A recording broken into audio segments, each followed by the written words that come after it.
Good morning, good afternoon, good evening. Thank you so much for joining me on another episode on this channel. If this is your first time here, make sure you hit the subscribe button and also ding the bell for notifications so you'll know when I put out future videos. In today's episode, we knew it was coming. Kevin Feige said it was coming. Now it is official. The first LGBTQ superhero in the MCU has been confirmed, and it is Valkyrie.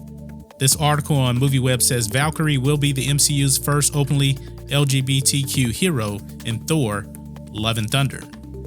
Now, we knew the MCU's Phase 4 was going woke. All the signs were there, and they made several woke announcements. We already got the announcement that Natalie Portman will be portraying the female Thor in this movie in Thor Love and Thunder. Now, the focus now will also be on Valkyrie finding her queen in this movie, as she is the new queen of New Asgard. We'll jump into that in just a little bit, but let's jump into this article here. It says Marvel Studios made a ton of announcements at San Diego Comic-Con this year. However, there is one that seems to be getting overshadowed by the rest of the Phase 4 announcements. Tessa Thompson's Valkyrie will be the first openly LGBTQ hero in the Marvel Cinematic Universe in Thor Love and Thunder, and that is huge news. Thompson has talked about her desire to show off the personal side of the character for a while now, and it's finally going to happen. Yes, it is. But it's coming at the expense of the Thor character himself. This is a Thor movie. When I think of Thor, I think of Chris Hemsworth being Thor. Now, however, Avengers Endgame completely destroyed that character. And I believe this movie will be a continual destruction of Thor even more, because I think Chris Hemsworth is going to be overshadowed in this movie by the female Thor and by Valkyrie. If you remember in Avengers Endgame, he quit. He quit on his people. He went full Luke Skywalker in that movie, and he gave the crown to Valkyrie for no good reason. He is the rightful ruler of Asgard, but he didn't want it anymore, so he gave it to her for no good reason at all. So now she's the queen. She's going to be on the search for her other queen. Now, it does go on to say here that in the canon, Valkyrie is bisexual. You see her with women and men. So that was my intention in playing her. Obviously, at the forefront of most of these stories is not their typical romantic life. They have bit states, like saving the world. So that tends to sort of trump. Exactly. The focus should be on saving the world. But I think the narrative of this is going to overshadow everything else, because the MCU, Kevin Feige, have made it crystal clear that they want to dive into identity politics. So that's why you have Thor looking like a bum and a loser. I mean, the guy lost his six-pack, for crying out loud.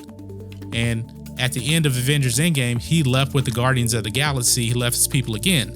But however, I'm pretty sure he's coming back because Chris Hemsworth will be in this movie.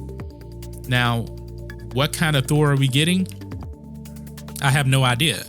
Now, apparently in the comic books, which was released in 2015, and from what I've heard, that comic book was a flop at that, because people weren't buying into, the female Thor, and I guess she takes his powers or whatever because she's trying to overcome cancer or something like that. If you want to check it out, do a little bit more research on your own on that. But so there's two different stories kind of going on in this, and I think Chris Hemsworth's Thor is going to be completely overshadowed in this movie. I mean, I wouldn't be surprised if they called the movie Thor Love and Thunder, The Rise of Female Thor, and the New Queen of Asgard, like a subtitle or something like that. I mean, I wouldn't be that surprised. But this movie is going to be a woke fest. A complete woke fest right here.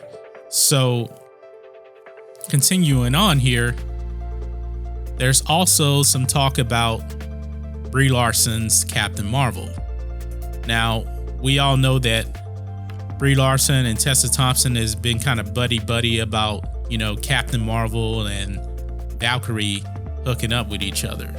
Now, the article says here there's been a lot of talk amongst MCU fans with setting Brie Larson's Captain Marvel up with Tessa Thompson's Valkyrie, which both actresses have played along with on social media. While that idea probably won't end up in the MCU, the LGBTQ aspect of Valkyrie's life, I think that's what they meant to say here instead of life will be represented.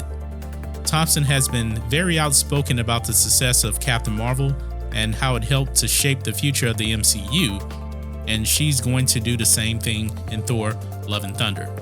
Yes, I think probably Captain Marvel probably has shaped this new phase of the MCU. Plus also they've already announced that Captain Marvel 2 is coming out, and I'm pretty sure they're going to dive more into identity politics in that.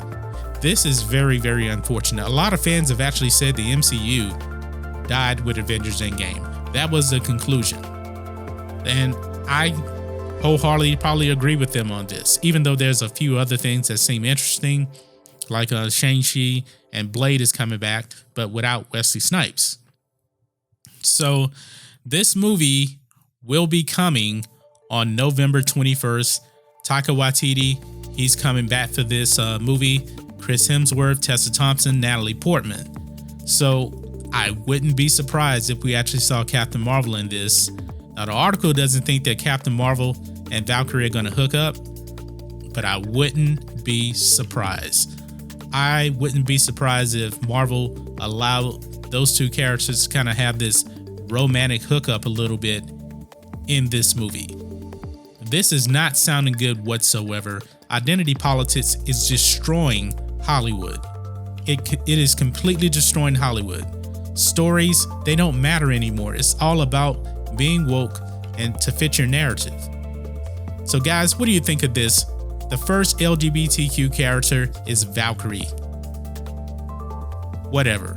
I mean, I'm just not on board with this movie. This movie sounds like it's going to be a disaster, but we'll have to see about this. So guys, let me know what you think about all this in the comments. If you're new here to the channel, please hit subscribe to catch future videos from me, and we will catch you on the next video. John Matrixx, out.